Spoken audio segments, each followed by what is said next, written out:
Good morning, everybody. Good morning. Good morning. We have a special guest for you today.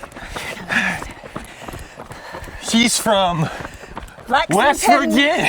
Lexington, North Carolina is where I grew up.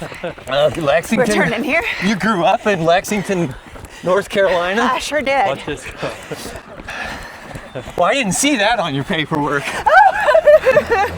Yes, I'm from North Carolina.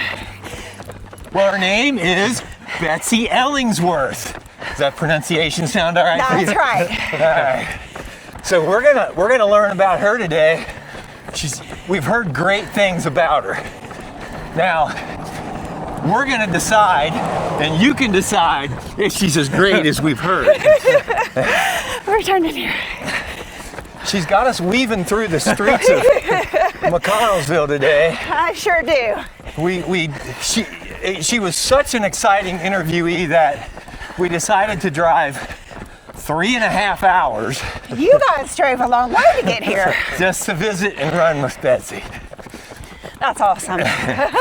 So you grew up, or you were born where? I was born and raised in Lexington, North Carolina. Okay. Yeah. Now Lexington, North Carolina, where's that in regards to like Fort Bragg, North Carolina? Oh, we're in the Triad area. So it's like close to Winston-Salem, Greensboro, High Point, middle of the state. Okay. Charlotte, that close to that area. Okay. Yeah. So when was it that you guys moved to West Virginia? Well, I grew up in North Carolina. We're turning here, guys. Went to school at UNC Wilmington. Okay. Taught in Charlotte. Got my elementary education degree. So you, like all through high school, you were in North Carolina? Yeah, then, I grew up there. My family still lives there. Okay. My mom and dad, my sister, Got it. Okay. they're all in North Carolina. Okay, guys, we're learning all kinds of good stuff. When you think you know somebody, right? Yeah. And then I taught in Charlotte for like 5 years. Okay. Yeah. And got married, returned here. Okay. Moved back to Wilmington. Okay. Had a little stint in Tennessee. My son was born in Tennessee in '99. And then I was married. My husband got a job in Charleston, West Virginia. And when he said, "Hey, I've got an interview in Charleston," I was like, "Woohoo!" I was thinking the beach, Charleston, South Carolina. Yeah. I was like, "Yeah." He was like, "No, West Virginia." I was like, "West Virginia?" What the heck? Yeah. Where's but the beach? Yeah. anyway, moved to West Virginia Okay. in 2000, in 2001, and lived there until 22. So that accent is a North Carolina accent. You're hearing the North Carolina that we hear, accent. okay. Southern. Yes, you are. Okay. Well, see, I thought maybe we might have been kin. I thought maybe you were from. See, my mom's family's from. Here I come.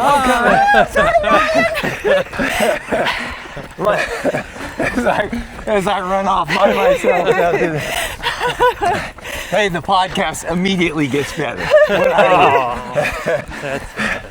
No, but my mom's parents, or her dad is from West Virginia, so I thought, well, heck, we might have been kin. Where are they from?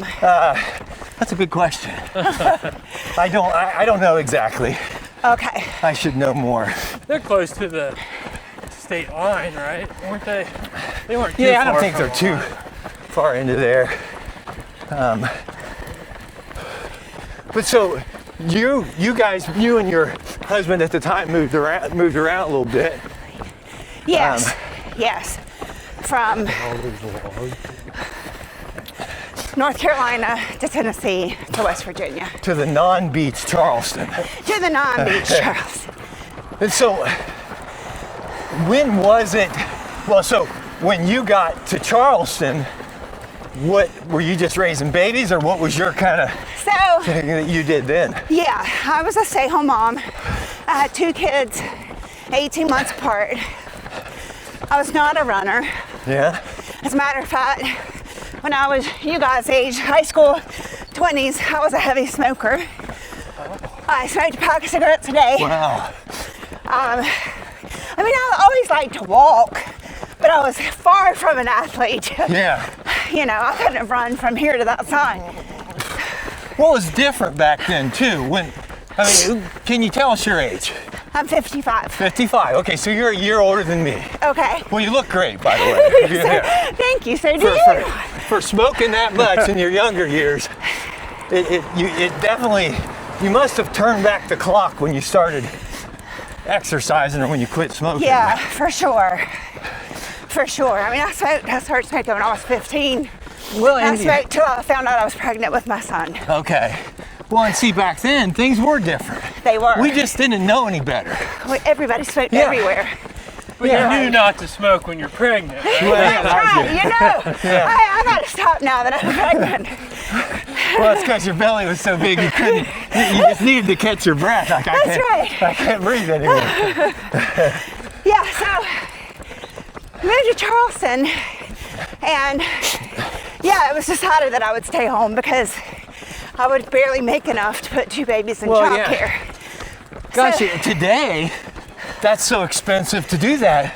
You know, it's like many people work just to pay for childcare Right. for their kid, you know? And it's like, I really like the idea of the mom being home or the dad, but I really think Yeah, it's good to stay home. we've always done that. I feel like it was such a nice thing for the kids. For sure. We know who's raising our babies. Right. Right. Yeah, so we're in Charleston. I don't know anybody. I have these 2 little babies, and I joined the Y. So I could meet people Yeah. and get some free childcare. There you go. So That's smart. I would put Noah and Chloe in the nursery there at the Y, and I'd go get on the treadmill. And so at that point, you had 2 babies. 2, yeah. Just 2, yeah. And 18 that's- months apart. Okay, Noah and Chloe, right? Is that you Noah said? and Chloe. Okay. And I go get on the treadmill, and I was like, I got bored walking. We're gonna go straight here. Okay. And I was We got the like, green light, so we're good. yeah. I was like, I'll get on the treadmill, I'll walk, and I would run a little. And then I remember how excited I was Dropped in there. when I could go a whole mile Yeah. without stopping. Yeah. We had a wardrobe change. Yeah, shed some jackets. Betsy's, she's a real fancy gal. She likes to have a different wardrobe for each segment. So we Yeah, got. we're just gonna keep Yeah. looping around, and I'm gonna grab a different She's shirt. one of these celebrity runners. We're going this way, guys. But Betsy is a Boston Marathon qualifier run. You've ran it how many times? Twice. Okay, twice. All right. Wow. Now let's roll back to the stories again. Where were we? Hey, Dad, did you used to play right here? Or is that Dad- maybe- Dad had one of the biggest fist fights in high school, Morgan High School history, right there on that field. Who did? I did. You did. Yeah. Ryan, I never. After school, I know that's bad. Hey, that's Hey, as we all shocking did as bad me things. smoking is looking at you That's right. in a fist fight. Well, What the heck? and I think I did pretty well, Betsy. You'd be proud of me to say. But no, that was then, and I'm a good person. I've changed my ways. No, Okay, we're just not gonna exactly. we're gonna take that out because it's just too complicated. We're just gonna keep one straight. But yeah, it is as surprising as you It smoking. is. But we change, right? We change. We're always changing. Yeah. Always growing. Always getting better. Right? Yep. I mean, hopefully we're getting better, right? Yeah, we mean, are. Obviously, we're all aging, but if we can grow personally in the right direction, at least that's my goal. For sure. One of the things I like to say is I don't want people, when they see me, to look at me and say, boy, he's had a tough go at life. You know, I mean, I just don't want him to, like, you're wearing your pain on your face. Well, you want to have used whatever pain that was, right, for the better. Yeah. And show people how to grow from it. Yeah. That's right. They say Dad got big. Yeah, that's right. And I've been there before. I have. Gosh, it wasn't too long ago. I was 40 pounds heavier than I am right now. Whoa, that's amazing. I took a break We're gonna and turn up here. Right. Yeah. Kennebec. I knew she'd do this to us. Where are they going? We're going to turn on Jefferson here. Does that hill just keep going? Yeah, actually, I live up that hill. It kind of does, doesn't it, Betsy? It's a good hill. It's a good hill. I do sometimes run it when I'm doing like hill repeats. Yeah. When It's you need tough, some, though. Yeah. when you need some torture in your life. We're going to turn here, though. So I think we were at. Yeah, you ran your first mile at the Y. Yeah, at the Y. Yeah. Yeah. So, anyhow. Sucked in by the free healthcare, or not free childcare. Free childcare, yeah. Well, That's how healthcare it too, because starts. you're taking care of your health. So there you Yeah, go. true. So, But there's always a price to pay for that. You got to work. You got to work hard and suffer through some pain to get that good health. yeah, so I was really proud of myself when I started running. And, signed up to do a few like 5Ks, 10K kind of things. Just worked my way through the running world. So you started out kind of doing more of the smaller races after that, which is a natural thing to do, right? Yeah. You don't jump right into a marathon. Oh gosh, no. So what happened though was I had a good friend, making good relationships now with girlfriends. And in Charleston, West Virginia, they have the distance run each year, which is 15 miles. And I just had my third baby. I ran during my pregnancy with her. She was born in 2004. And my friend Laura was pregnant at the same time. And after we had our babies, she was like, let's train for the distance run. Yeah. 15. I was like, yeah, sounds great. But if we can do a distance run, we could do a marathon. Like, let's do a marathon. That was your suggestion? I suggested the marathon. So then I love it. my first marathon was Richmond in fall of 2005. That'd be Richmond, Virginia? Or, Yes, I'm sorry, yeah. Virginia. Okay. Richmond, Virginia, 2005. So that was the first one. After that, I got hooked. Yeah. Isn't it? And- What do you think it is that hooks us? I What do don't, you think it is? well, for me at the time, I was in a very unhealthy marriage. Okay. So for me, running was my outlet. Kind of an escape. It's still my escape. Yeah. I mean, it's still my, like, I feel like I run more. Yeah, I mean, we know we get our physical benefits, but my mental well-being, Well, yes. I probably say that every day when we're running, that this is my mental therapy, and it's everybody who's here is listening. They're my counselors, and this is their mental therapy too. So Yeah, for say sure. what you want, Okay, we're gonna turn here and get on this sidewalk before we cross the new bridge Okay, over there. good. Yeah, so you came a long way from, your outlet was smoking a cigarette when you got stressed out to going to pound the pavement for a while. For sure. Which is a difficult transition, I'm sure. Do you think that helped in maybe getting rid of those cigarettes too? Transferring Yeah, like that you picked addiction? up another addiction. I probably did. Like, Yeah. I became, driven to run. For sure. Yeah. Well, I feel like I've got an addictive personality, and I feel like I use that personality for the good things, hopefully, right? For the good things, And for so- sure.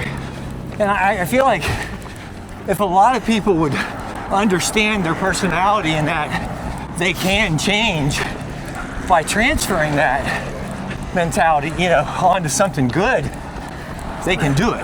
Right. Well, and our bodies do what our brains tell us. Well, yeah. You know, our thoughts. Yeah. Our thoughts are so powerful, you know.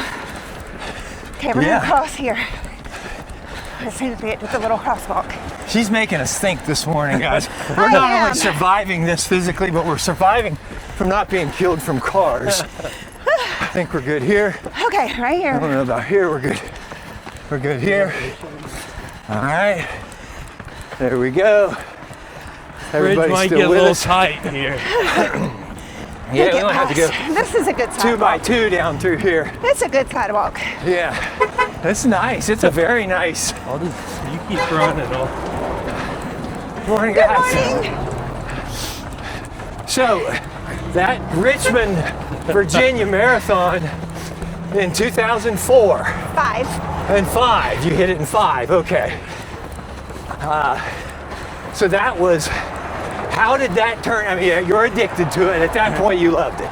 Well, after that, I mean, of course, it was the first one, so I was like, what did I just do? Yeah. But then it soon turned into, oh, I'm gonna do another one. Isn't it funny how, like, at the end of that first marathon, you're like, oh my God, this is the worst thing. Even like, I'm never doing this again crosses your mind. And then like the next day or the next week, you're like, Sign me up. signing up for another one. Exactly. Yeah. Yeah, once a little bit of the, Yeah, it is. once a little bit of that pain subsides, it's like, yeah, that wasn't so bad. Yeah, because you like push your body to do something and, you know, like prove to yourself, Yeah. like, I did this. Yeah. It's almost like you may be more addicted to the journey. Like you can't give up that day to day of going out and running, you know? Right. Because that's something for me, like I need. For And sure. I'm sure you're like that too. I am, yeah. I feel like most of us runners are. We're gonna cross here, guys. Okay. So at that point, you had 3 babies. Your youngest, what's your youngest name? Mary Taylor. Did you say, what'd you say, Mary Kate? Mary Taylor. Mary Taylor, okay, my bad. I was thinking of Mary Kate and Ashley. Cutest little twins you ever did see. They are. So Mary Taylor. Mary Taylor. Okay. Yeah, so as a matter of fact, my friend Laura and I, when we were training, like, we would get up, nurse the babies, or get up before the babies woke up, before we were both breastfeeding. Yeah. You know, we'd be like, oh my gosh, we gotta hurry home. Like, we're about to explode here. I know that's not common for you guys to know about, but Ned has boobs, but they Hey, just don't you've seen my produce man boobs bounce, I'm sure, on the video. No, we've all, you know, the boys' kids and the girls' kids, they've done the breastfeeding. I think it's wonderful to do that. I think it's really, it's so good for them. it is for sure. Yeah, so I had the 3 littles, and like I said, my marriage wasn't great. And so I would use that time to like talk to my girlfriends and my mental well-being. Yeah, strengthen the mind a little bit, yeah. And it's difficult being a mom when when kids are pulling at you and wanting to breastfeed from you or whatever. It's like, I just need my time, and that is a great time to escape. Yeah. So then I was running my marathons. I don't know at what point I decided I wanted to do one in every state, but So now let's talk about that for 1 second. that was my goal. Okay, so you then say, okay, I want to try one of these in every state, and you're not exactly sure when. And then it started from there. You just start. So what's that called when they do it? Is there like a certain name for that? I don't know. Well, in one of our recent interviews, 50 marathons in 50 states. yeah, he said Something like that. But then Yeah. I'm like, that doesn't make sense because that's like, was that 2,500? If it's 50 marathons in 50 states, but anyway, sometimes I think too much, Betsy. But anyway, so yeah, 2005, ran that marathon, and then you decide that I'm going to get real crazy and do 49 more of these. Well, I don't know if it was exactly after 2005 I was that person, but at some point, Yeah. I decided that. I think, well, and I was doing one a year, like 05, 6, 7, 8, 2008, I did the Outer Banks, and that was when I first qualified for Boston. So that was a goal, of course. So I ran Boston in April of 09, and after that, then I started the spring-fall cycle. So I did a spring and a fall. Yeah. That's kind of that's a good cycle, isn't it? Like, It was. you got good space in between to enjoy some training. Don't feel too rushed. Well, you were always on your A game, you know? Yeah. Like, you never had to like build up because you were always In kind shape. of right there. Yeah. Yeah. What is it? Shane says, if you're You don't have ready. to get ready if you stay ready. Yeah. You don't have to get ready if you. You're just stay ready, right? Right, for sure. Which in marathoning, there's always some tuning up toward the end that you need to do, but it's yeah, just keep those miles up in between. That's good. Did you find that after, like, do you prefer a certain train up? Like, do you get a better time after a fall train up or a fall marathon? It was about the same, actually. Really? Yeah, there wasn't much different. I was very consistent with my. I mean, honestly, it was my girlfriends who I ran with. Like, I had a fast running buddy. We're gonna go around this park. Okay, cool. Well, that's nice too that you had somebody that was There's like a little trail. that was fast to run with. I should have brought my trail shoes, Betsy. Oh, it's just a little gravel. Geez, this is country. Trying to give these guys a good overview of Morgan County. I know. That's good. I don't know how many times I've been over on this side in this area. Not too much. I mean, the drive-through was where the beer was, so that's where we kind of. That's about the further we got into Malta. Okay, But where then the we would- drive-through. So bad. I'd never even heard of a drive-through until I moved here. Yeah, I don't think They don't have them in North Yeah. Carolina and West Virginia. Yeah, they don't have them in Indiana either. No. No. Yeah. Ohio's got something here. So, you had the fall, and so after Boston, so how did you do in Boston? I mean, obviously you did well in the Richmond, Virginia Marathon, but you ran that in 09, so what'd you run between there? You just, Oh gosh. I can tell I mean, you, something where you qualified. I qualified at Outer Banks, Okay. and at the time, at my age, I needed a 340 to qualify for Boston. Okay. And that was great because my time at Outer Banks was like 330. So that was good. Yeah. But like I said, I was on this, you know, path of all the states, and I was Yeah. coloring them off. Yeah. I got to 15.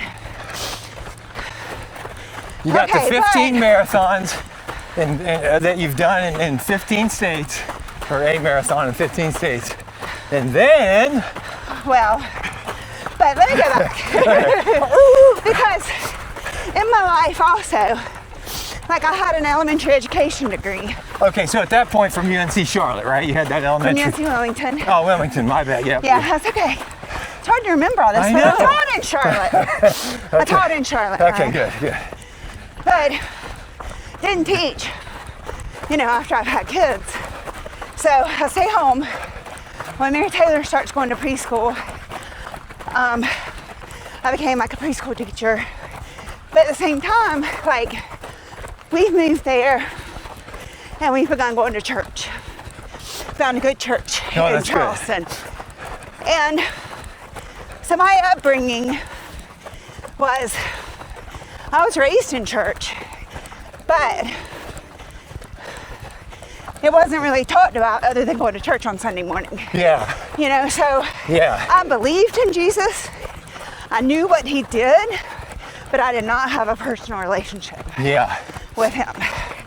So we had begun going to a non-denominational church, and I'm like, wow. I'm like, oh, they're saying things that I've never heard before. Like just about how much Jesus, like how God loves you and wants to spend time with you. Yeah. Like this relationship, Yeah. which was foreign to me. So I went to Bible study, and we were reading a book called, oh shoot, I can't remember the name of it in a second. Hey, I get that all the time. Betsy. I know it. That's it. Anyway, we're reading a book, and the author in the book is constantly like, when God speaks to her, God spoke to her and told her, you know, whatever. And I'm like, We'll well, wrap God around doesn't this way, speak you to me. think? We're gonna go.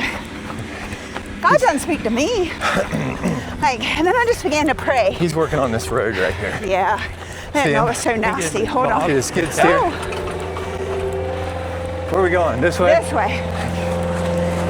Thank you. Sorry. Sorry about that. That's all right. Fresh We're back. travel. We're back. Still got everyone.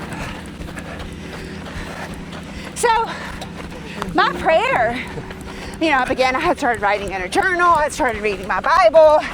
I started spending time daily with the Lord and going to this women's Bible study. But I'm like, I don't know what she's even talking about. God talking to her. So I began to pray. God, I just want to hear you. Like, I'm listening. Show me, like, tell me something. Yeah. And And you're in your early 30s at this point, maybe, huh? Does that sound about right? yes. Okay. Yes, yes. So, one morning I was asleep,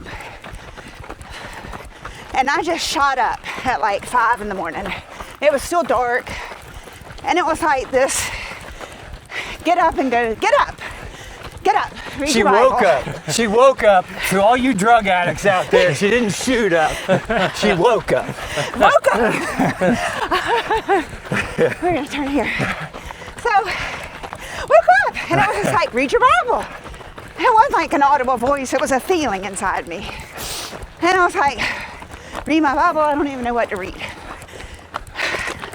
Get up, read Song of Songs.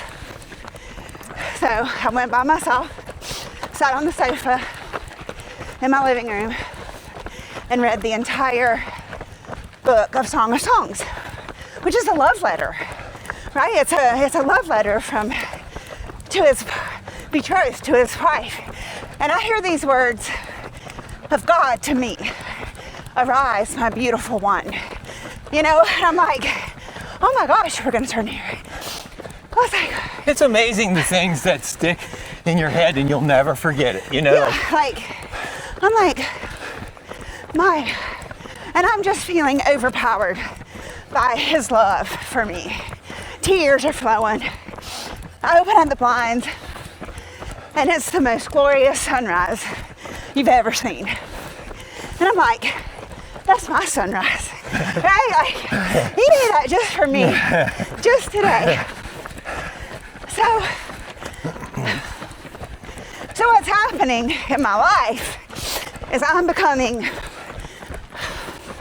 believing I'd always been an insecure person in my teens, young 20s. Don't you think, I mean, well, again, we are thinking about ourselves, but as you get older, do you realize that that's probably 99% to 100% of the people in actuality, but we don't think like that when we're Right, younger.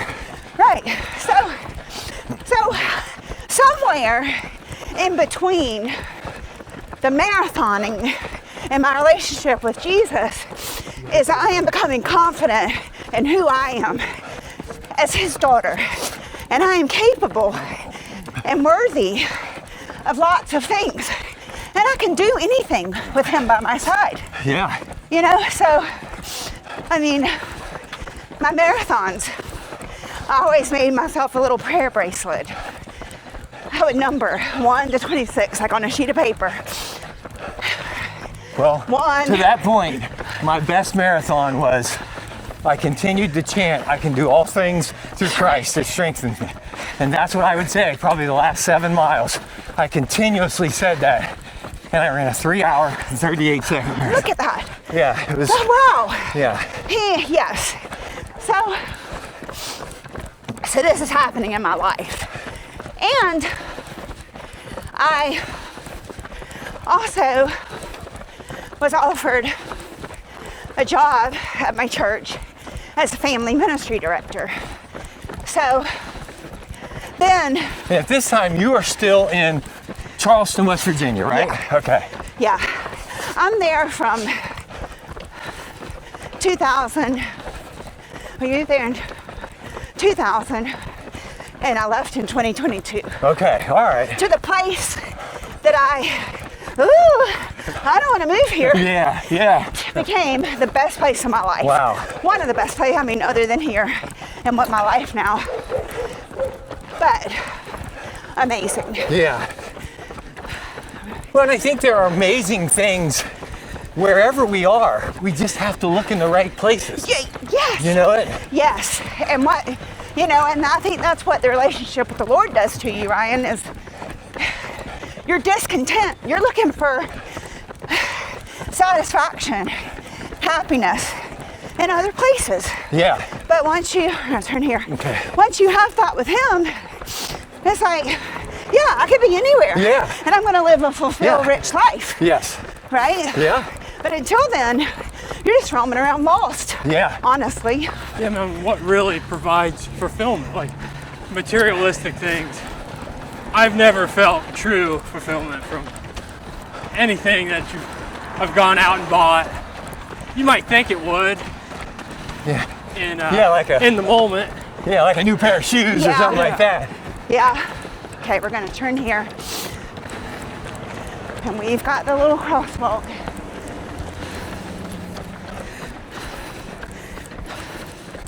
We're getting ready to be straight away, guys. Okay. Soon. Real soon. I'm going to quit making y'all turn. I'm going to turn here. There, here, okay. Okay, we're good. I think I am going to jump on this side over here and switch arms. Okay. There we go. Ooh, watch out for the mud. So, I now have a 32-hour-a-week part-time job working in ministry. And that's when I really, I stepped into that role because somebody had left the role. And I went to my pastor and I was like, I don't know that I am qualified to do this, but I know God's got me. Yeah. And I'm willing to take on this job. Don't you think that most of it, I shouldn't say, well, don't you think, but most of us go through life that way. We just kind of think, we get in our own way. If we let God just do. Yeah, Guide us, bring direct out us. our best. Lead us, for sure. We oftentimes get caught up in getting scared and all that and decide not to do it. Just think how your life would be had you did that with that ministry job. Well, yeah, I mean, honestly, none of us are ready for anything that we're going to do. Right? You That's have right. to, that's what when people look at me sometimes they're like, or definitely people in Charleston, I'd be running all around and I have so many friends. Oh my gosh, Betsy, amazing runner and all this. I'm like, listen, I had to work. Yeah. I'm nobody special. Yeah. You can do it. If I can do it, you can do it. Yeah. You see right now me out running, and you see she qualified for Boston, but you didn't see that I used to smoke. Yeah. You didn't see Yeah. that I couldn't run a mile. Yeah. you know, you didn't see this insecure person. Maybe smoking trained your lungs to get that done. Have you ever thought about that? Yeah. That just came across my mind. I'm like, I need to Like, we start can handle picking up. learning. This is a break from what you used to do to us. My lungs are so strong. Oh my gosh. So, Sponsored by Marlboro. Yeah, what doesn't kill you makes you stronger, right? Oh boy. We like joking. We like that. Yeah, we like having fun. you guys are great. It makes the time fly by. It does. And look at the sunshine in this bridge. Yeah, Isn't it awesome? it is. We could stop. Is this still called the River Queen, or what is it called? Yeah. My stepdad used to have a bar stool with his name on it there for years. At the River Queen. I think he quit drinking though. But Woo. I think he actually remodeled or rebuilt it at one time, Somebody did. or at least his money did. Yeah. You know, from I heard it used to be nice. Like, and then it's kind of now. I think it's just like more like a bar. yeah, but But I think it used to be like a nicer restaurant. it used to be the Twin City used to be right over here somewhere. I don't know where. Maybe right here. It was a disgusting place, a bar. Ooh. When did you move from here? Just when it was getting good, evidently. I don't know. We're gonna go straight. So I got out of high school. I graduated high school in '89. Here Yes, at Morgan. yes. And so I got here when I was in 5th grade. I went to Stockport. Okay. So I spent from 5th grade up till in 1990. Okay. I had a girlfriend through high school, and kind of things hung around too long. I should have headed out earlier after high school, but anyway, that's. So I ended up joining the Army in 1990, and was in the Army for 3 years. You were in the Army. Yeah. But my mom lived up here in Stockport for a while. She also lived in McConnelsville. So, yeah, so I mean, this is a great place. It has a big part of my heart here. Yeah. But at the same time, for me, and I think a lot of other folks, we just didn't, when it came to the job market and things like that, it was just kind of limited to what, in my mind, I may be completely wrong, but for me, it was time for me to go. Yeah. Yeah. I think you kind of know when it's time to make that move. And I think, just like for you, leaving Charleston, it was time for you to go when you left. Right. Well, but For sure. this is a great place, and there are great people here. Yes, there are. Because you can do bad things in towns, and you can do good things in towns. Anywhere. Yep. Everywhere is like that, for sure. I thought we had another fall coming. I heard somebody stumbling over there. Oh. So now we're just going to go straight. Okay. We're just along the river here, and we can just turn around whenever we feel like we need to Okay. get our miles. How to keep up. So your So ministry, my ministry, got through the fear of, can I handle this? Can I do this? I don't know if I'm ready for this. yeah, and I loved my ministry role. I worked with families, helping them, I oversaw all of our children's ministries, which was a big church. And then at the time, our church went to 2 mission trips a year, one to Africa and one to Moldova. And I always wanted to go, but both of them were really far away, super long trips. Yeah. But my sister knew some people based through Young Life who did some work in Haiti. And after the earthquake of 2010, the school was demolished, and they, in 2011, Sorry, guys. Jump it. invited my sister and some other financial stakeholders to come to Haiti, to Port-au-Prince, to talk about the rebuilding of the school. Okay. And my sister invited me, and To go to the meeting? Haiti. To go to Haiti. yes, And I was thinking. And that was after the hurricane. Is that what you said? Yeah. It was after the hurricane. Okay. And so I'm thinking, well, I'm not sure. Like I was sitting in that meeting, and I was like, I'm sitting here with a lot of wealthy people, and I'm not. Good morning. Like I've been struggling. Yeah. Financially, and I'm thinking, I don't know why I'm here, Lord. Like I'm sitting here with all these people who can write checks to help. I don't have a check, but God had put me in this ministry role. Yeah. So then I went back to Charleston and talked to my minister, and I'm like, I think we need to pour into Haiti. He was like, lead a trip, Betsy. Yeah.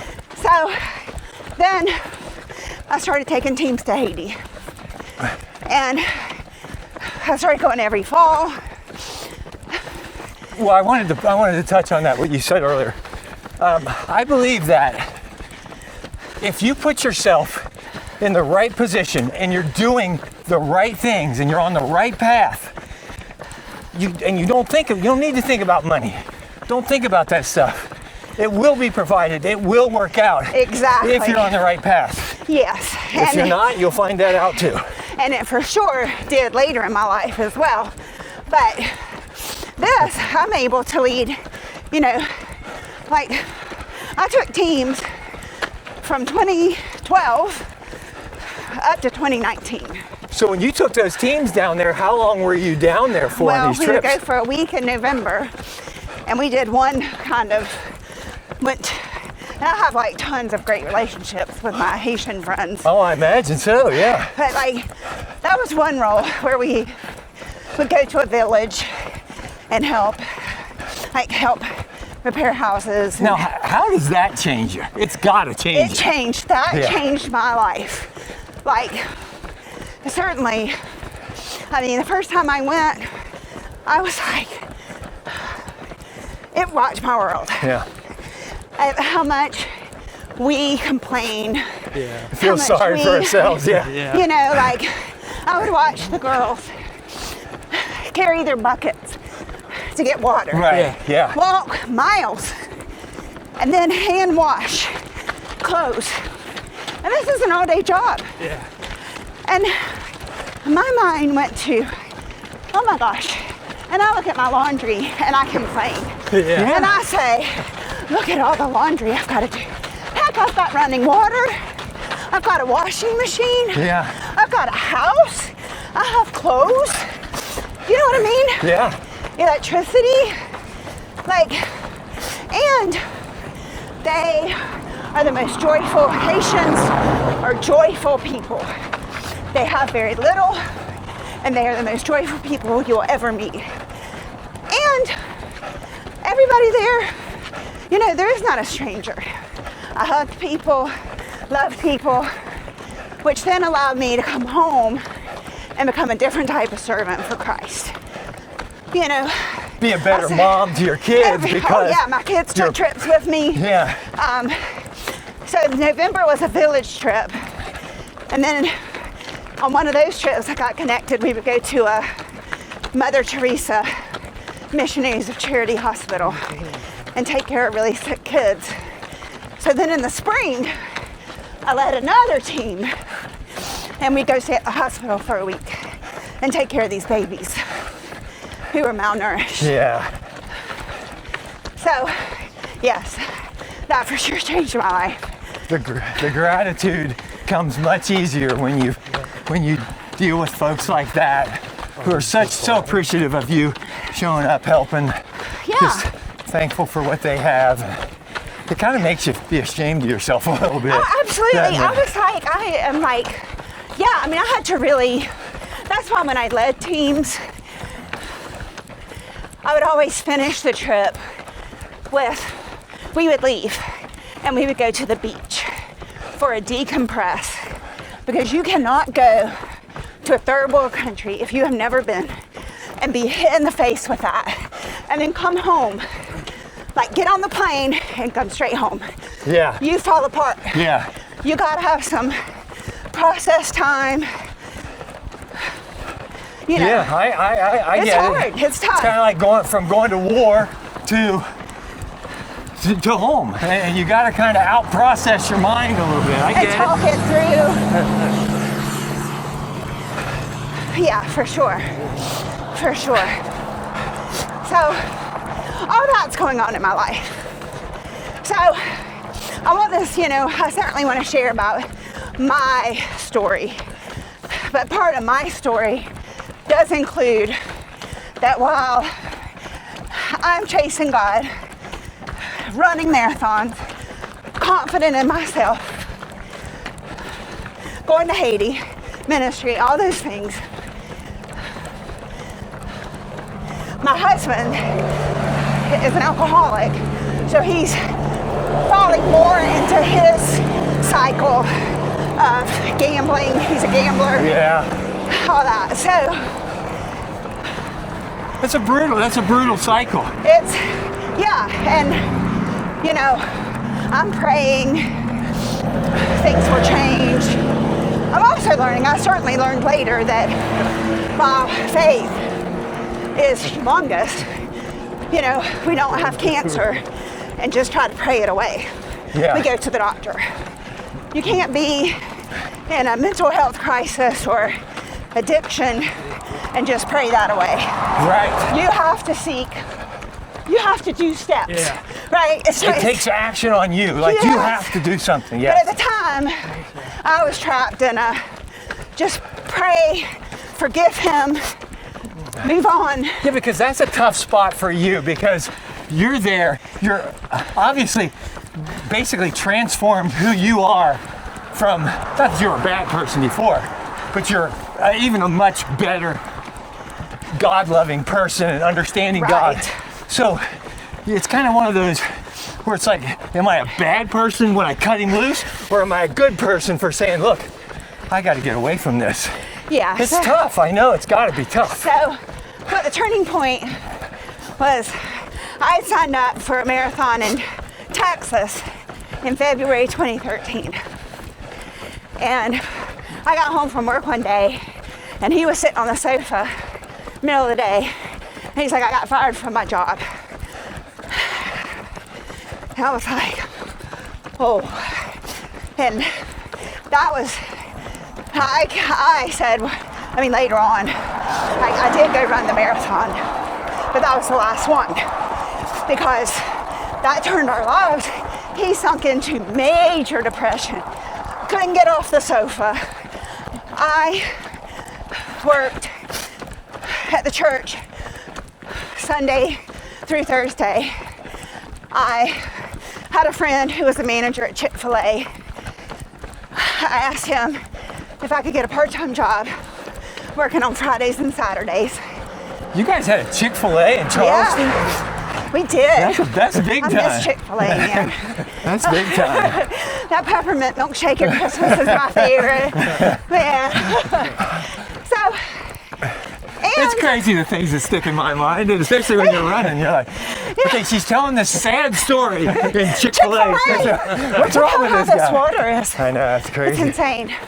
Yeah. The mighty Muskingum. We used to fish that a lot. And then the elementary school is like right down the road from us. And they had a position for a cross guard every morning and afternoon. So I began to work 3 jobs. So you said a crossing guard? Cross guard, like held the little stop sign so the kids can get across. You ever find it's like the most awesome, sweetest people doing a crossing guard? Listen, I'm like, I wish you could have. It was like, it transformed people. Me too, all of us. Because I'd stand there every morning, 6:45 to 7:30. No matter what the weather's fine. Yeah. Be a cross guard. Can I say something real quick? There's the Hartzell Manor. I don't know. We used to go to some parties there. That's where Play Rough was started back there. Isn't that Phil beautiful? and Raleigh Hartzell. Shout out to you guys. It's beautiful over here. Last week I stopped and loved on those horses, and they just let me pet them. Oh yeah. Yeah. Back to your story. Sorry I interrupted. Okay. So crossing guard, 6:45 to 7:30. I did it for 5 years, and I would sit on that corner, and every person that drove past me, Yeah. Now this was the Haiti Betsy. Yeah. Because I was used to Yeah. like loving people. Even Yeah. though I don't know people. I told everybody. I would say it even though their windows were rolled up. Good morning. Yeah. Good morning. Good morning. The kids hug them. Miss Betsy, we love you, Miss Betsy. Now, Miss Betsy, that reminds me of a story that we had during the marathon. That was me during the half marathon just recently. And this lady said, it's annoying. And I'm like, you will have one or two of those, but you know what? There's some cuss words in there. Too. Yeah. Yeah, she said, it's effing annoying, but don't let that Having a stop bad you. race. Yeah. Yeah. We've all been there. You gotta be you. Yeah. Don't let the world break you. Sure. So I loved cross guarding. But all this to say, it's from 2013. Whew. Like, he would get a job, it wouldn't last. He had maxed out credit cards, debt, borrowed money from people, gambled it, lost it. I'm the only one who's holding our family, like, trying to stay in the house. Yeah. Like, people, like, we're on Medicaid. Yeah. Like, Yes. I can't afford to buy groceries. Struggling to survive. Friends, though. Yeah. Friends, like, I would not know how in the world the next month was gonna happen. And all of our community from church and people from my cross guard, like, people just, God just showed up. I Yeah. would open the mailbox and there would be a $200 Kroger gift card. Oh my gosh. You know, I'll be like, I don't know how I'm gonna buy groceries. I don't know how my kids, like, it was so bad. My son was a soccer player, great soccer player too. And, you know, he had the games and they would play 3 times a week. I couldn't afford to go to the games. Yeah. That has gotten really That's just sad. outrageous these It's days. outrageous. Yeah. I struggle with that. Like, I couldn't pay my admission. So I would sign up to work at the concession stand. I would sign up to work at the ticket gate. You know what I'd have done? Just I'd have talking jumped the fence. Jump the fence. Yeah, like, But you're better than me, I can tell you that. so they were hard days, but God showed up. God showed up big time for us. And I kept, like, I was not getting divorced. I was still on that mindset of forgive him, Power through it. Get it. power through. Yeah. I love him. I don't want to get divorced. I also thought in my ministry role, hey, I'm the family ministry director. Right, that's I'm telling tough people one. how to be a good family. And my Right. own life is like Yeah. shambles. Yeah. Oh my gosh. Yeah, so Yeah, it's brutal. Like it was that's brutal. Gosh. It was. I mean, but I learned, like, that was the years that God really worked so big in my life. You know, I was dependent every day. What was the point when God said, "Hey, Betsy, you're doing a great job," and then smacked you across the face and said, "Get out of here! What are you doing?" So finally, I'm not sure what tipped me, but in 2016, I finally had, and this is 3 years later. Oh wow. 3 years. 2016, you know, I said to him, I can't do this. You need help. And I still wasn't wanting to get divorced. I was like, you need to leave and you need to get help. Yeah. Like, I was thinking, you know, recovery, like, go I mean, away. It's one thing To to a give. program. It's one thing to give up on somebody who's given it a try, like really working on themselves. But when they are not even trying to make those corrections and Yeah, he wasn't doing anything. So I said, I need you to leave. And he was like, I'm not leaving. And I was prepared. This is where I said, I was like, you need to leave the house. He was like, I'm not leaving. It's my house too.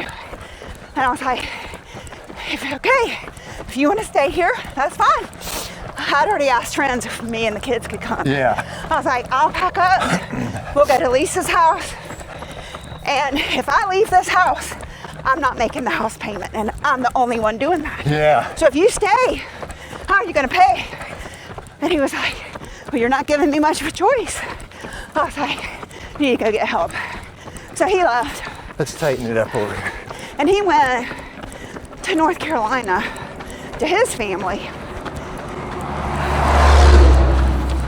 So he And- left the house. That's good. Yeah, and I said no communication Well, and for sure during this time, like my two oldest kids knew what was going on. Yeah. He had driven drunk with him in the car. My Yeah. son had to be like, what's wrong with you? But my youngest, she didn't know. She had been really sheltered. Yeah. And so, I thought you were gonna cuss. I'm like, no way, Betsy. so during this time, now she's mad at me because she thinks I kicked her dad out. Well, You know, it's a tough time. Divorce it's is a very tough time. It's horrible. really hard. Yeah. It was really hard. So, anyway, he comes back. Watch this, guys. He's getting tight. Wants to hold his line. He was moving over. One of them hardcore Morgan County guys. He was like, you got the whole road. Surprised we didn't get hit in the forehead with a beer can. Oh gosh. I was like, what? Some people, you just don't understand. I think he was just joking with it. Yeah, he's just playing chicken. We used to do that for fun in high school. He started out the left way and then came back. Like, what? So yeah, once you made that So cut, he comes back the end of 2016, and I see, of course not in the house, but just comes back to Charleston. No change. So I filed for divorce. well, it's good he wasn't back in the house. That's good. Yeah, he's Did he come back? Did he have a relationship with the kids at that point, or not? not really. Yeah. So Well, it's probably not one you really want him to have when he's inebriated and, you know, doing a lot of things that you don't want the kids to follow in his footsteps right. doing. Yeah, so we got divorced in March of 2017. And my son was a junior in high school. Okay. Chloe was a sophomore. And Mary Taylor was in middle school, 8th grade. No, 7th grade. So you had been married for how many years then? I got married in 98 and divorced in 2017. That was a long haul. Yeah, it was. So that was really hard. You know, Yeah. I went through, I couldn't sleep at night. I had panic attacks. Yeah. I mean, as hard as the divorce is, the transition is hard, and then it gets better as time goes on, but it's still difficult. I've been through one of those. It wasn't like yours, but it's still, divorce is hard. It's Yes. It's grieving of, you know, it is a grief. You've lost a life. You've lost this marriage. Yeah. You've lost the dreams yes. that you had. So, yeah, that was really. So then the next segment is The next the segment would be- rebuilding. So What's your financial life look like at this point? at this point, as soon as I stopped paying his stuff, like I start doing I quit working the multiple jobs because it was burning me out. I get on full time at my church so I can have health insurance for me and the kids. Yeah. You could see a light at the end of the tunnel, maybe, or at least. Yeah, like things Yes. are Hope was back. things are doing really well. Yeah. For me, like I'm getting back on my feet. And then of course with the running part, like I'm just doing like 3-mile runs a day. Just survival stuff at that point. Just to get in the fresh air. Yeah. Get my I'm certainly not. Just staying north of sanity. type And thing. I would just do the same lap every single day. And I would listen to the same music because it was the one thing I could control. Yeah. You know, like, You ever see a guy on house arrest? It's like this a fit guy. You see Wearing these a path picture paths roaring around outside of his mobile home. I've seen those a few times. That's what that reminds me of, because you're still locked in basically a house arrest situation. That was before your divorce. Now you're maybe opening your mind back up to the possibility of maybe I can get a few more miles in now, and yeah. like maybe some freedom is on the horizon. And freedom was on mine, for sure. Like, life is looking so much better, Yeah. you know? And I think you have to be torn down. And sometimes, like with anything, in order to be rebuilt back up, it's got to start from ground zero. Yeah. Well, I think that's like with the military, they do that to their recruits. They break them down to nothing and then build them back up, right? It's like, that's what it takes. And that's where, I've heard this before, that's where the rock foundation is. You get down to the rock, the bedrock, the bottom. What better place to build a foundation than on the bedrock? For sure. Excuse me. You know how the snots get coming. We were just talking, my son and I were talking about really how gross running is. I mean, it's like you're constantly like snotting and like, it's disgusting. And it's like, you want to drink on my water bottle as I pull the tab with snotty fingers. No, I'm good. You don't have to think about it. But sometimes if you're dying of thirst, you'll do anything. Yeah. So let's talk about the rebuilding phase a little bit more. Or if you want, I can talk for a little bit. Sure, yeah. But no, I know that you're now in Morgan County. You didn't come here right away, did you? I mean, what was you're still in the ministry there in Charleston. I love Charleston. All of my best friends were there. People I'd raised my kids beside. Tell me about 2nd Street running. Is that what it is? 2nd Street running club? 2nd Avenue. 2nd Avenue. Right. 2nd Avenue Center. Okay, yeah.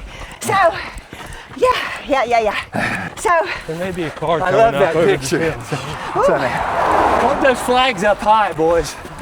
yeah, Just we need stand to, like that. we're gonna turn around in just a little bit. That was almost. Oh, this hill, Yeah. we're good. They say, what was that? What did that guy say? That guy that climbed that building about? Here, Bets. You dropped your hat. Oh gosh, thank you. Got those in there. When we were Would that fleeing Alex for guy- our lives, he dropped. Yeah, what did that Alex guy say? You gotta climb that big building where, Alex Honnold. in order to, some about your life, appreciate things, you gotta nearly lose your life or be. Anyway, That might have just turned into a Ryan Stroud quote. yeah, It's no longer an Alex Honnold quote. I've never heard it. I kind of sounded like one of our presidents. Could be a number of them actually, but anyway, we're not gonna get political. We don't want to do that. So anyway, my train of thought needs to get back on after nearly being killed.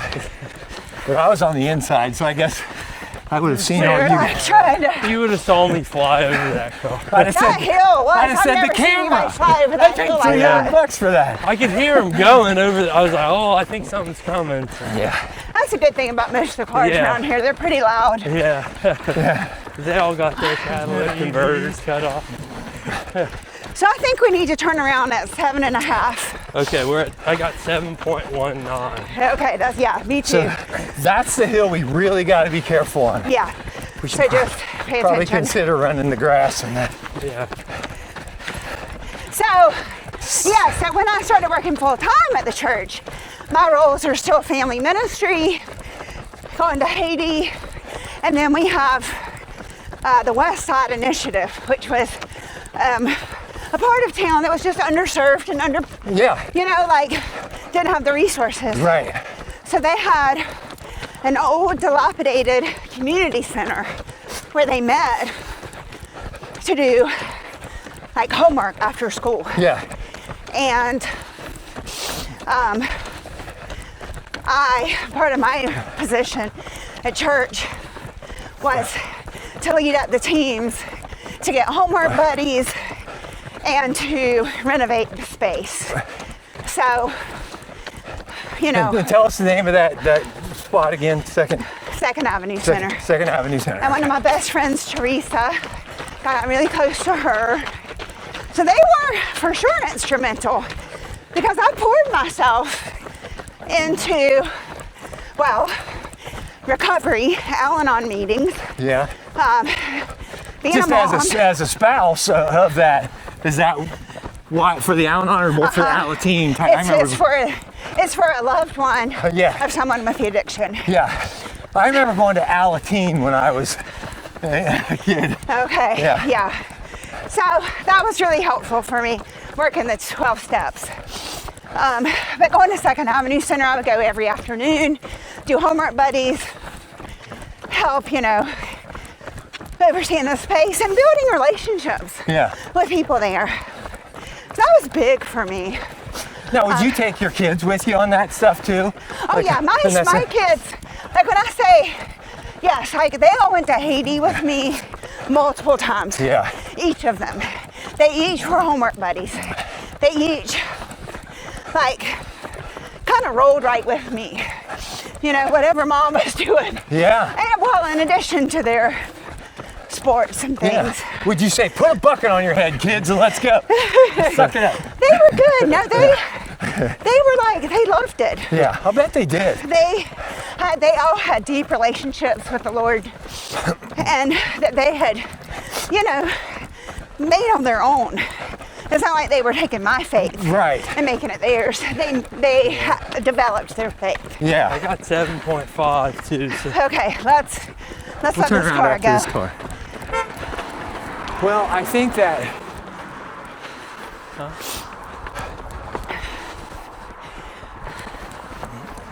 Let me carry that camera for a little bit, Sambo. Yeah. Got cars coming. Well, I think with having the kids, I can jump on this side. You can jump on this side. And Sam, you can peel around back there. It's okay. I'll hold my ground.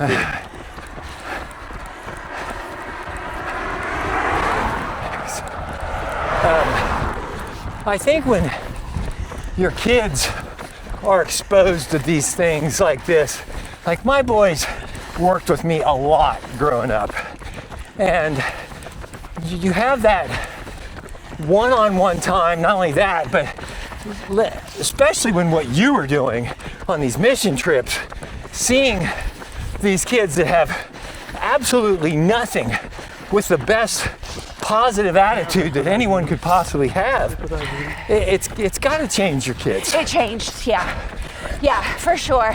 And like my relationships with them, I was very honest, and they were old enough, like they saw. I mean, when I say all those years where I was so hard financially, like especially early on, I sat them all down at the dining room table. I gave them a notebook, piece of paper.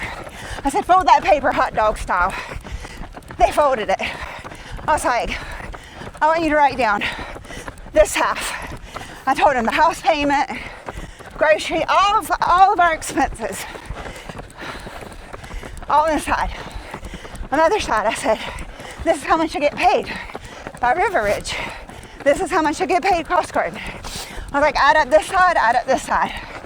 They were like, wow, there's not enough. I was like, I know.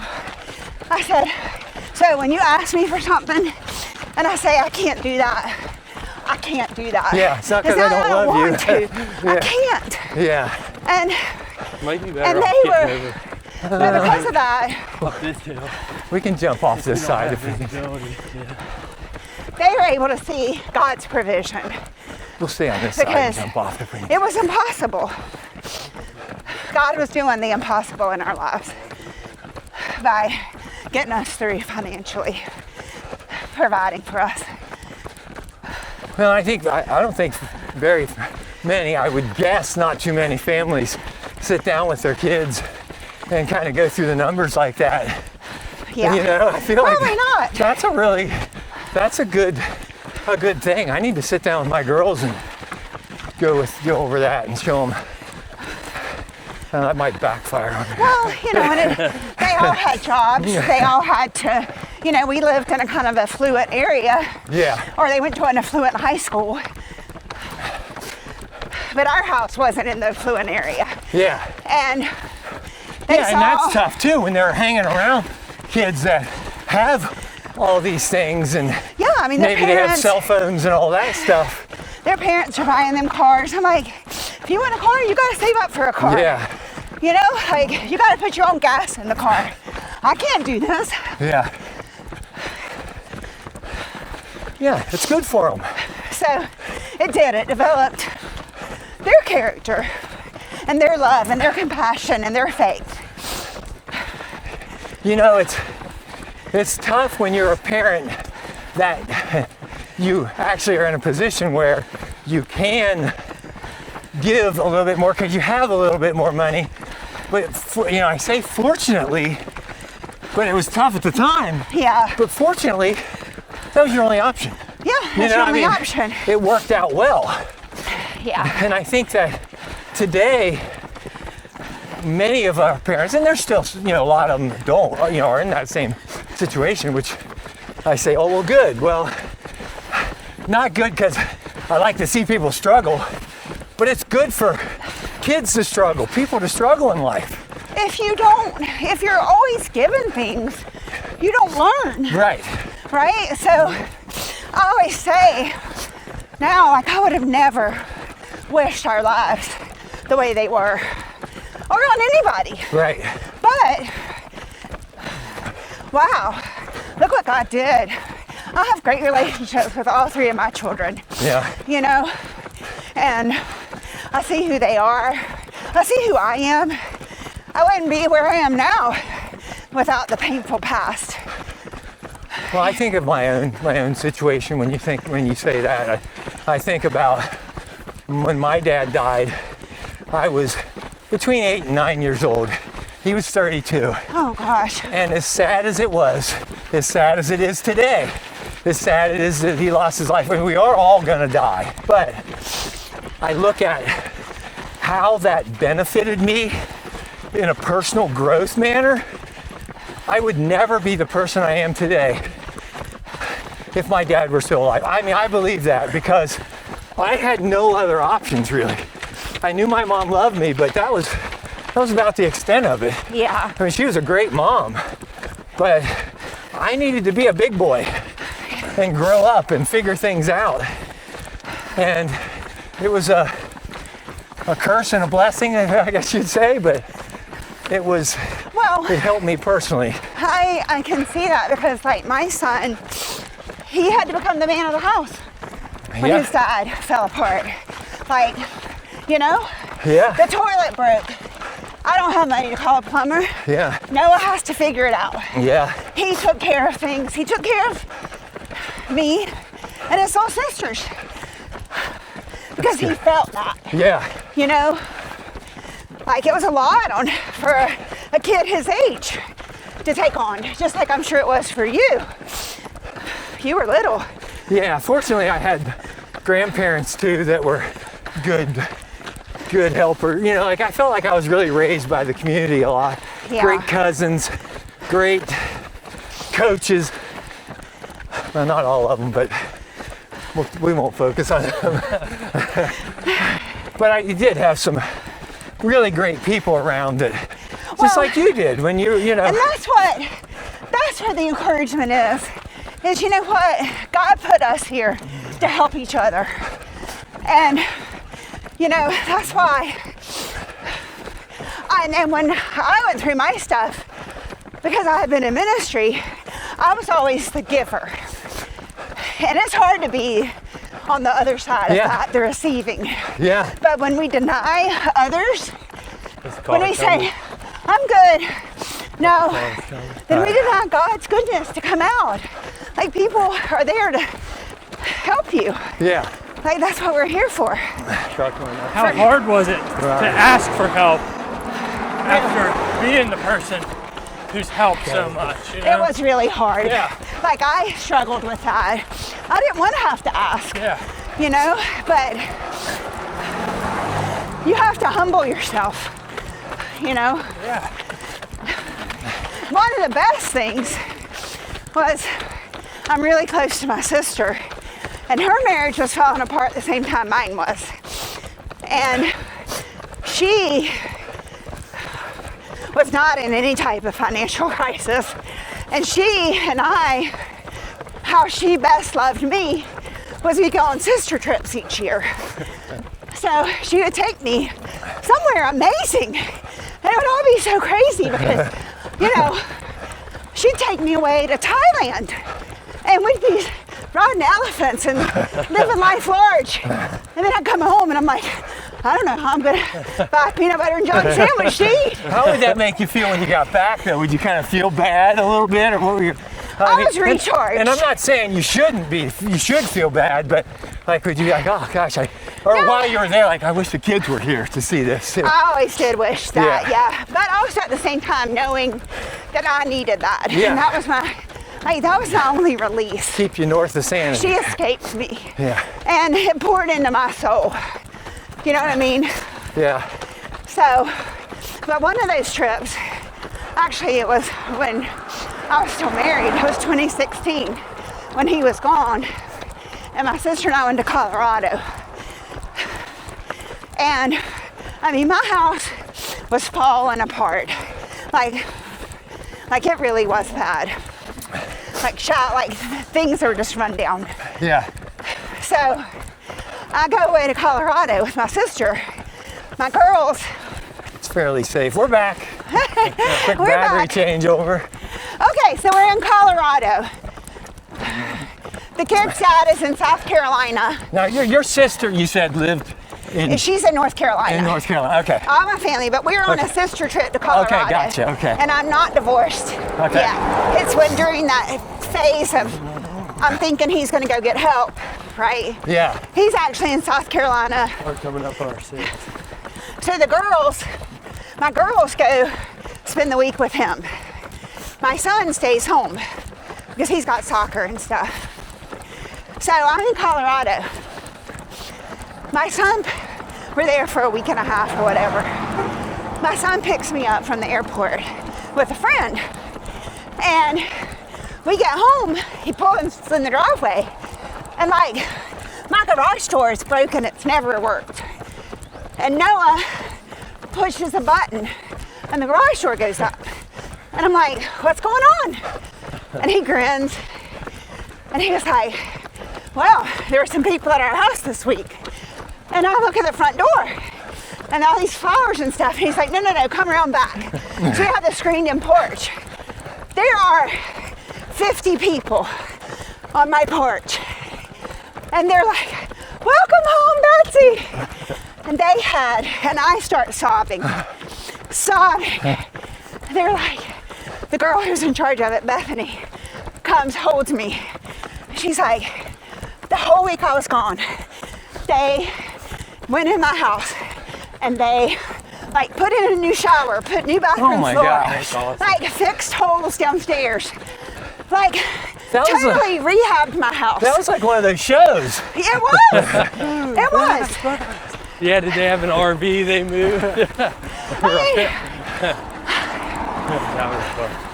that gave me Oh my gosh. the most hope. Because our house was a freaking disaster. Yeah. I mean, yeah. I was embarrassed to have people come over. Yeah.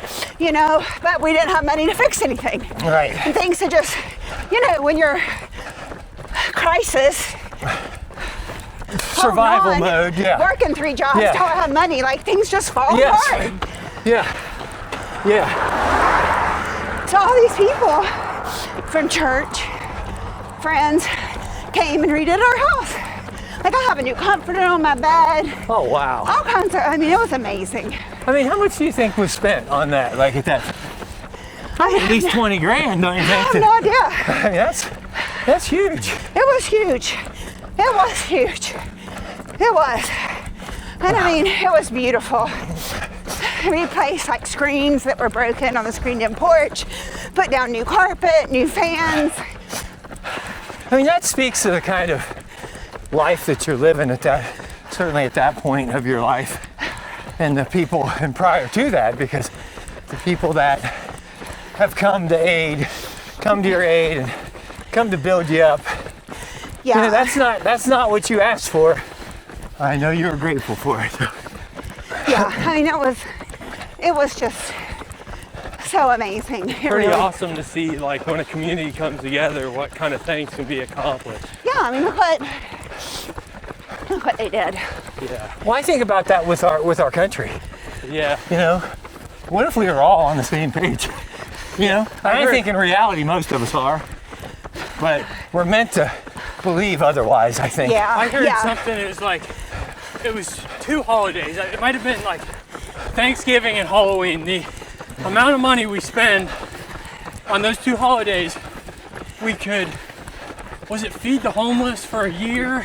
Or end world hunger, maybe. Something like, but it's like just a matter of coming together and Helping people. helping. Yes. People think too much about themselves. Yes. Yeah. You know, like, Yes. but you're right. Look at what we spend.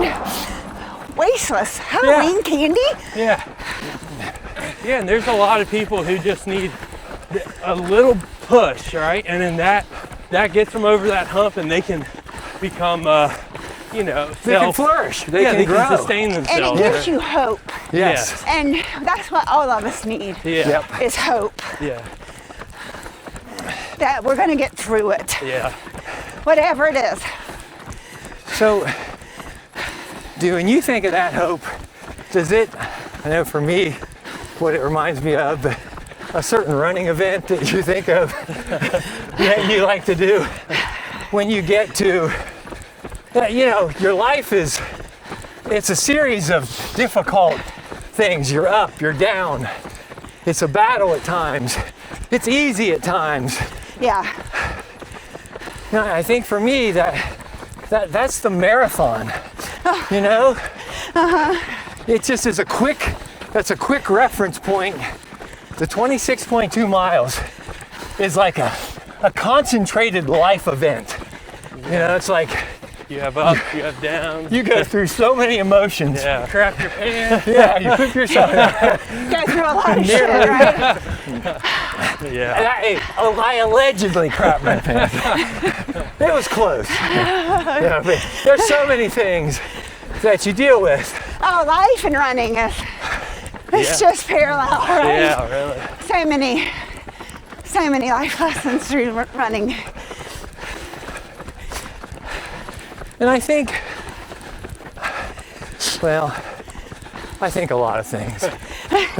It's like, I think about aid stations and those people handing out stuff is like that's how a homeless person feels when you give food to them or something. Like, Yeah. I mean, I'm very grateful for them to Yes. take their time to hand out stuff. Thank you for showing up and volunteering your time to give us Yeah, water. because they're not getting paid, They're Right. just out there. I mean, especially towards the end, you're like, oh my God, this aid station can't come soon enough. Yeah. Well, there was one time at the end of the marathon, the water was warm. I said, ma'am, this is warm. You need to put ice in it. Can you please put ice in it? Well, I'll say, when you said that about homeless, I feel like before I went through my hard stuff, as people, we can't help but have preconceived notions or judgmentalities like that. We judge. Yes. We do. And you don't want to enable at the same time, So, right? but the thing is when I needed assistance, I was still married. Yeah. I had a nice diamond ring. I had nice clothes. Yeah. And I would walk in somewhere to fill out a form. And Yeah, you people took care looked of at yourself. me Yeah. like, Yeah, they judge you. what is she? They judged me. Yeah. You had most of your teeth. Like I was taking advantage of the system. Yeah. Yeah. Or that I didn't need help. Yeah. And that also helped me too. Because then I realized, as much as none of us want to admit that we do see somebody and make a quick judgment, I think what happens is people see that homeless person and think, we're so far from that, right? But how far are you really from that? You're not. You miss a couple house payments, you get evicted from your apartment, Yeah. you're on the streets. It helps you realize humanity and that really, yes, we are all the same. And yeah, I could have had these same circumstances happen to me. Yeah. But yeah. But you've had your community to lean on. And that's what it's all about, the community. Absolutely. So you're in Charleston. You've got, they just flipped your house for you. Yeah, They took care of you and you're extremely that grateful. helped me, gave me hope that year. Of course, got divorced the next year. So then I told you about 2nd Avenue and things that were giving me life and how I was rebuilding. But one thing, Squeeze so it over a little bit. personal wise, whew, you know, 2017 I'm divorced, and I'm like, you know, I haven't dated since I was 25. Yeah. And here I am, you know, Yeah. single. But I got divorced and I was like, I made a pact. I was like, I'm not gonna even think about dating Yeah. for a year. I'm gonna work on me. I'm gonna make sure that Betsy is healthy, ready. You know, I've got a lot of it to work through. Yeah. From the loss of my marriage. Yeah. So, Well, I think that's a good decision. it I mean, was it a good is. decision. It was It a really is. good decision. However, 2018 comes and I'm like, woohoo! Here I am. I'm ready to date. And I'm like, And nobody shows up. yeah, everybody shows up. I'm like, how do I meet people? Yeah. How?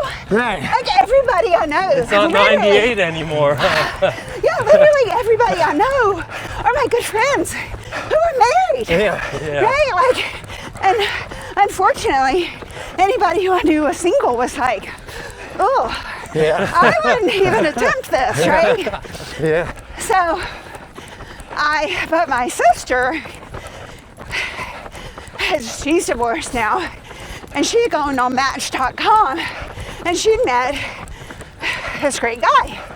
So I'm like, well, maybe I'll try that. I'm glad you said Match and not Tinder or something like that. So I get on, and horrible experiences. Yeah. Like Hey. I'm like, oh my gosh. You better be quick at judging people if you're on something like that. Like, I was You like, know? this is terrible. Like, I mean, well, yeah, it just wasn't good. I mean, I met a couple of nice guys, but not nice for me. Right. Like, yeah, there's nothing wrong with these guys, but we're not, no, this is not compatible. And honestly, I want to tell you guys, you know, I might be like, oh, Betsy, too much information. TMI. But before I got married, like I said, I didn't have a relationship with the Lord. So the sex before marriage didn't matter to me. Right. But now I do. And I'm like, this isn't gonna happen until I'm married. Yeah. And you tell that to a guy after a couple of weeks. You learn real quick they're what they're like, "See you about. later." Yeah. I'm like, really? That's a great way to weed them out. Yeah, right It there. is a That's great way good. to weed them out. I'm But if they like, respect it, it's like, well, maybe it is worth my time. you Yes. just think that because we're dating that I'm gonna hop in bed with you? Yeah. Yeah. No, like this is special. Yeah. This is me. Yeah. Like, you know, crazy. I think that's another good decision. Yeah. So then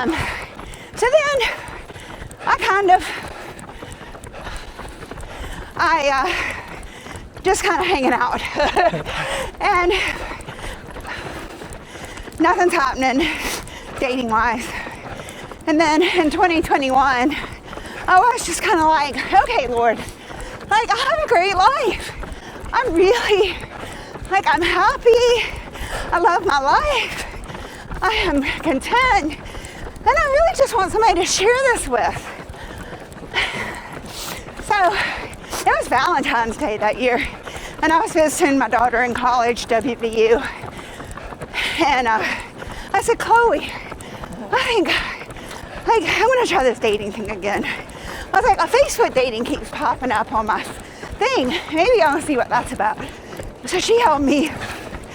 And then it was so much better than Match.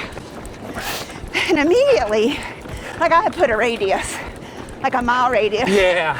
And I was only on it for like a week. And this guy likes me from McConnelsville, Ohio. I'm like, where the heck is that? But it was 2 hours from Charleston, which was the limit as my firm parameter.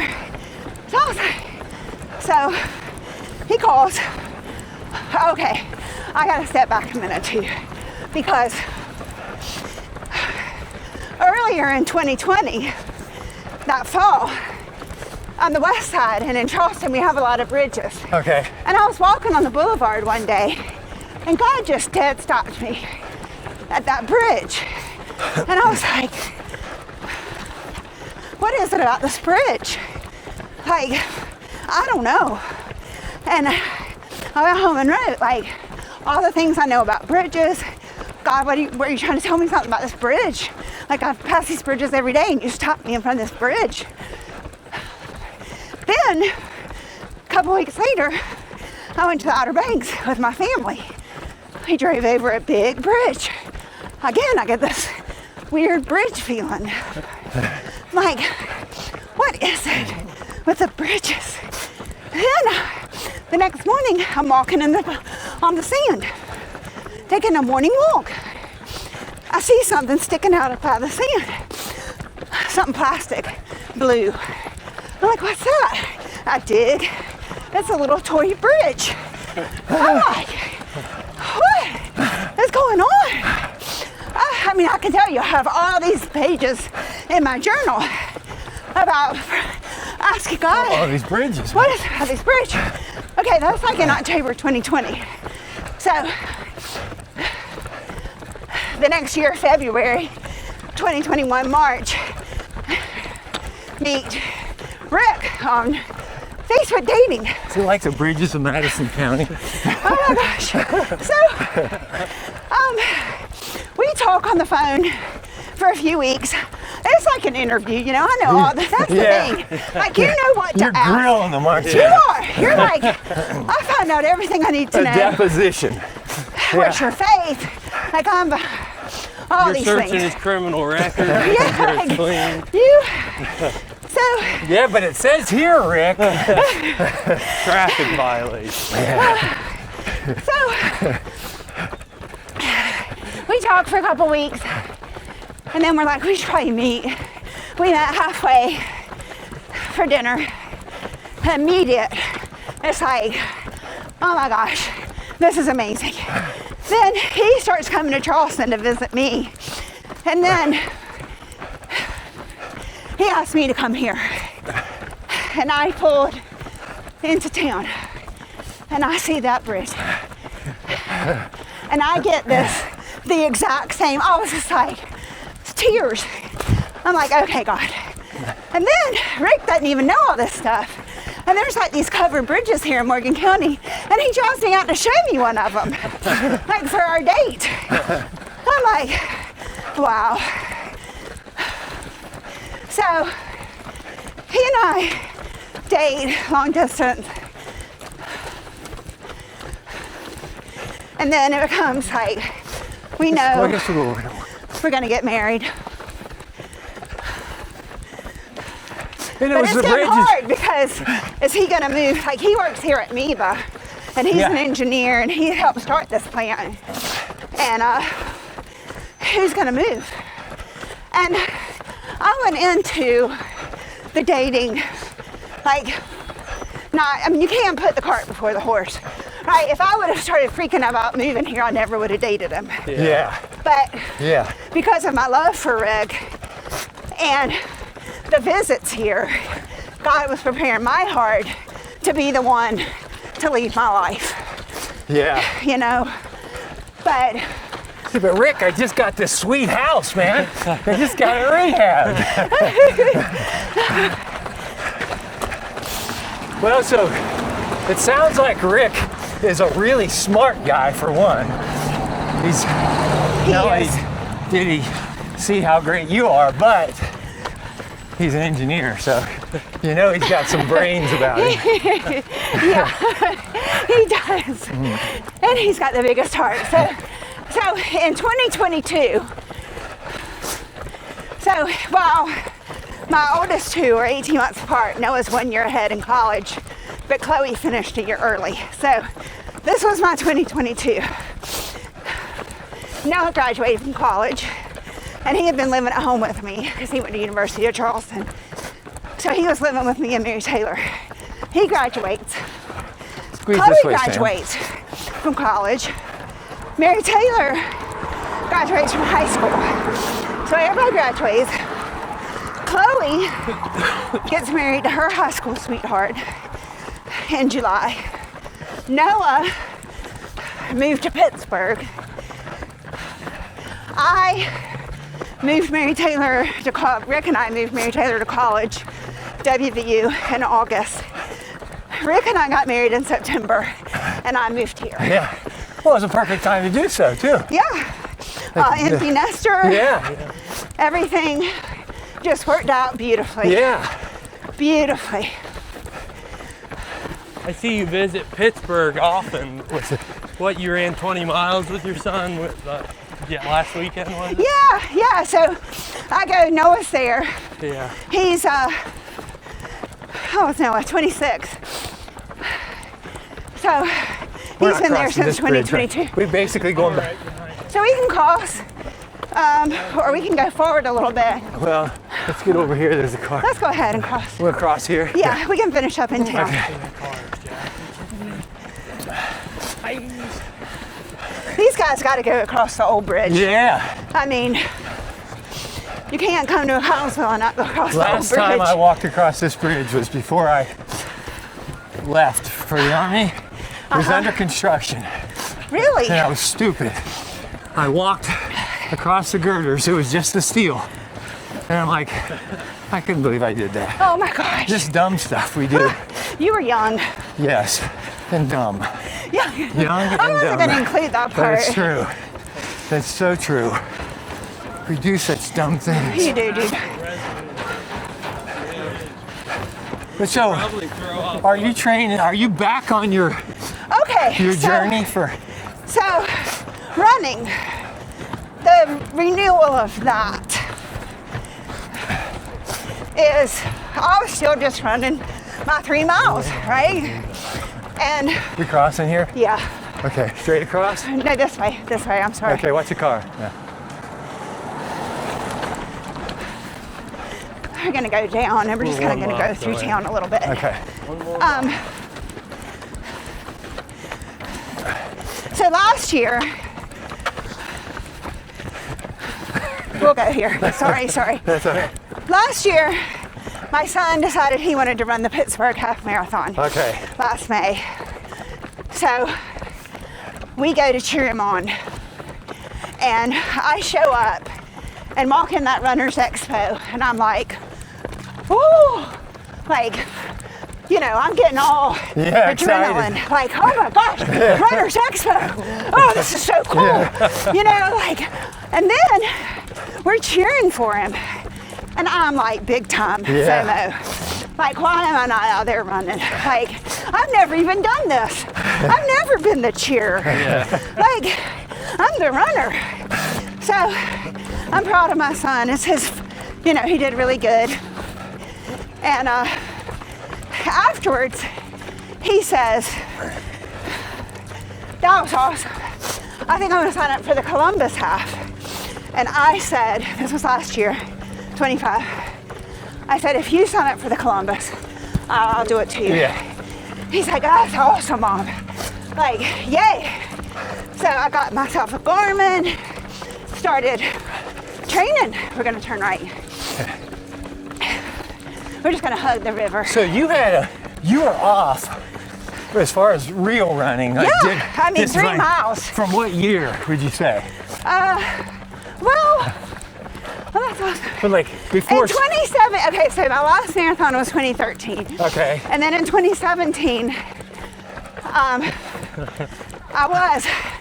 did date this one guy for like 2 months, and he was a runner, and he's like, let's do a half. And so we trained and did a half. So I did a half in 2017. No, 2018, once I started dating again. Okay. 2018. Okay. So 2018 to 2025, I've only done like 3 miles. Okay. So I trained to do this half with Noah, and it's awesome. And then now Rick, my husband, has 3 daughters, and his oldest daughter, we had seen her Labor Day weekend, and she's like, hey, we're gonna turn here. I signed up to do a half in November, and I was like, oh, you know I'm doing a half with Noah. I was like, I could do the half with you. She's like, yeah, come do the half with me. So I ran a half with her and a half with him. And then after that, they're both like, we want to run a marathon. And I'm like, wow. So the daughter, Rick's daughters, and who wanted to run the marathon? Your son. And my son. And your son, yeah. So, but this is what he says. He's going to do it. And I'm like, oh, that's great. You can do it. Yeah. She says, I want to do it, but ooh, kind of scared. Be nice to have some company. I was like, ooh, I might could be persuaded to come out of and do it. Come out of so retirement. Anyway, I signed up to do with her, but now in this midst, she is also a nurse anesthetist school, and she very busy. it's just not a good season. Yeah. So we had to pivot, and I'm going to do now. I'm doing the half with her. We changed our registration to the half, and now I'm going to do the full with Noah. So the full in 2026, what full are you doing? The Columbus? I'm doing the half with her in just a couple of weeks in St. Louis. Oh, in St. Louis, okay. That was going to be a full, but we changed. Okay. And then I'm doing the full with Noah in Pittsburgh, first weekend of May. First weekend of May, okay. And my daughter who lives in Colorado says she wants to do one. So we're doing one in Boulder in the fall. Oh, wow. This has been rebirth for me. I've done the Boulder 10K before. Oh! Yeah, years ago. Gosh, that was amazing how many people showed up for that thing. Well, when I get closer, you're gonna have to give me some info on that. Well, you're just gonna have to go out there and run a few times I'm because scared because of the you have altitude. to breathe, yeah. For sure. So I will say though, of all my, I think this is important, all my running, even when I trained with people and we'd run, it was our own race. It was always about your time. Yeah, right. You know, it's an what's individual Betsy's goal. time, right? Yeah. But when I ran the Columbus half with Noah, we ran right beside each other. Yeah. And it transformed. Like I was like, this is awesome. Yeah. So we are gonna just go forward. It is a game changer. So I ran right beside him. And then with Emily in St. Louis, right beside her. And I'm like, hey, I love this. And I told her, I will sign up for the marathon with you, but only if we stay together. Yeah. I have no desire to do 26.2 miles by myself. Yeah. Like I want to do it together. And she was like, yes. And Chloe's the same way. Yeah. No. And I was going to just do the half with Noah. So that was the plan. Now, back in the fall, I was faster than Noah. But after he signed up for this marathon, he's on the runner plan. Yeah. That kid has gotten smoking fast. Yeah. And we were running last week, and I'm like, whoo. Like he had to wait for me, a few times. Yeah. And I'll go ahead and turn. I said, now I'm gonna do the marathon with you. He was like, Mom, because I was having to stop and like to eat my chews and drink some water. Yeah. He's like, you're gonna have to figure out how to fuel on the go. Yeah. And I said, listen, you got a time goal. You need to get after it. I will keep up with you as long as I can. And then you just run. You want to finish. And I know, I get that. Yeah. So I told him I was not going to hold him back. He needed to just do it. Well, Jack really wants to get a really good time. And I said, Jack, let's work as a team up until, a certain point in the marathon. Yeah. And then when you have a lot left, kick it in, then go then. I mean, I feel like that's the best marathon I ever did when I ran with the group and then kind of got to a point where I'm like, you could take it's off. time to go. Yeah. It's so fine.